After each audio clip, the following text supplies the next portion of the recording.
Beauty और beast की कहानी। सूरत नहीं सीरत, गुणों से होता है प्यार। कहानी के पात्र ब्यूटी, राक्षस, बीस्ट, व्यापारी। ब्यूटी की दो बहनें। ब्यूटी और बीस्ट की कहानी। एक समय की बात है, एक व्यापारी अपनी 3 बेटियों के साथ रहता था। व्यापारी को अपनी तीनों बेटियों से प्यार था। एक दिन उसे किसी काम से दूसरे देश जाना था। जाने से पहले व्यापारी ने अपनी तीनों बेटियों को अपने पास बुलाया और पूछा, मेरी प्यारी बच्चियों, कहो मैं परेश से तुम तीनों के लिए क्या लाऊं? पहली बेटी ने सुंदर कपड़े और दूसरी बेटी ने गहने मंगवाए। तीसरी बेटी, जिसका नाम ब्यूटी था, उसने अपने पिता से कहा कि वह उसके लिए एक गुलाब का फूल ले आए। व्यापारी ने अपनी तीनों बेटियों से उनके उपहार लाने का वादा किया और अपने सफर पर निकल पड़ा। अपना काम खत्म करके व्यापारी जब अपने घर की ओर चला तो वह तूफान में फंस गया और रास्ते से भटक गया। बहुत कोशिशों के बाद भी वह अपने घर का रास्ता ना ढूंढ सका। तब तक तो अंधेरा भी हो चुका था। तभी अचानक उसकी नजर एक रोशनी पर पड़ी जो दूर एक महल से आ रही थी। व्यापारी ने सोचा शायद महल में उसे रात बिताने की जगह मिल जाए, इसलिए वह उस तरफ चल पड़ा। जब व्यापारी महल में पहुंचा तो महल में कोई भी नहीं था। उसने हर तरफ देखा लेकिन उसे महल में कोई नहीं मिला। आश्चर्य की बात थी कि खाने की मेज पर कई प्रकार के स्वादिष्ट व्यंजन रखे हुए थे, परंतु उन्हें खाने वाला कोई नहीं दिख रहा था। भोजन को देख व्यापारी की भूख और बढ़ गई थी, इसलिए उसने भर पेट खाना खाया और एक कमरे में मुलायम गद्दों पे सो गया। सुबह व्यापारी ने जब महल के बागीचे में सुंदर गुलाब खिले देखे तो उसे ब्यूटी से किया हुआ वादा याद आ गया। उसने एक फूल तोड़ा और घर की ओर जाने लगा। तभी वहां एक भयानक जीव प्रकट हुआ और बोला, मैंने तुम्हें अपना भोजन खाने दिया, अपने मुलायम गद्दों पर सोने दिया और तुम मेरे ही बागीचे से गुलाब तोड़ रहे हो, तुम्हें इसकी सजा भुगतनी होगी। व्यापारी बहुत डर गया था। कांपते हुए बोला, मुझे माफ कर दो, माफ कर दो मुझे मत मारो।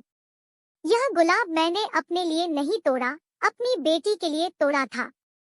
मैंने अपनी बेटी से वादा किया था कि मैं उसके लिए गुलाब का फूल लाऊंगा। यह सुनते ही राक्षस ने व्यापारी से कहा कि वह एक शर्त पर उसे छोड़ेगा।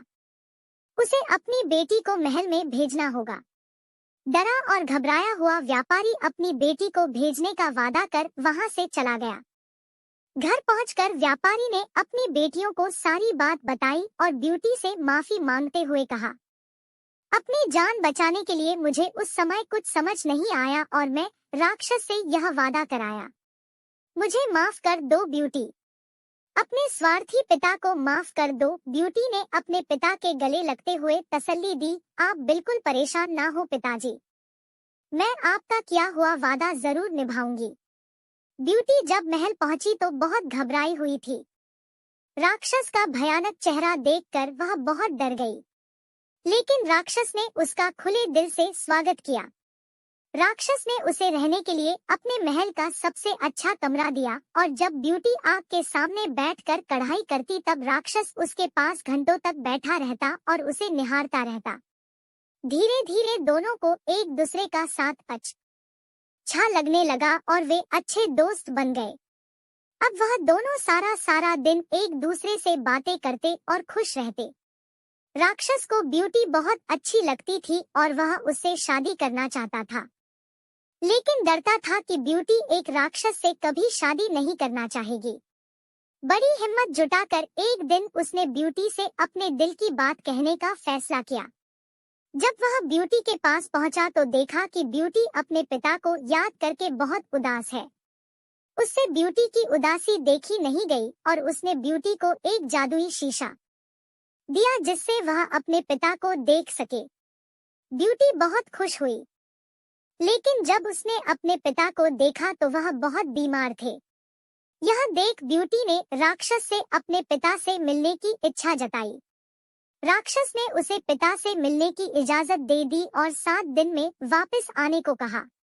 ब्यूटी ने तय समय में आने का वादा किया और अपने घर चली गई। ब्यूटी को सामने देख व्यापारी खुश हो गया। और जैसे जैसे उसे पता चला कि राक्षस देखने में भले ही क्रूर हो लेकिन वह दिल का बहुत ही नेक और दयालु है, व्यापारी की सेहत और सुधरती गई। परिवार से मिलने की खुशी में 7 दिन कब निकल गए, ब्यूटी को पता ही नहीं चला।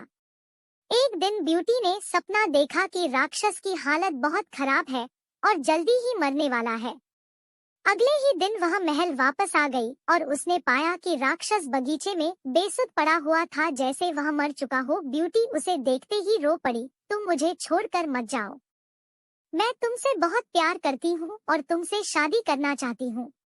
मैं अपनी सारी जिंदगी तुम्हारे साथ बिताना चाहती हूँ। जैसे ही ब्यूटी ने यह शब्द कहे, एक रोशनी ने राक्षस को ढक लिया और जब रोशनी गायब हुई तो भयानक और क्रूर दिखने वाला राक्षस एक खूबसूरत राजकुमार में बदल चुका था।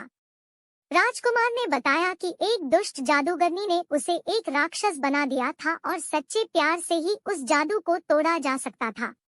बहुत समय से राजकुमार उस लड़की को ढूंढ रहा था जो उससे उस रूप में प्यार करे जिससे सब डरते थे, जो उसकी सूरत से नहीं बल्कि उसके गुणों को चाहे।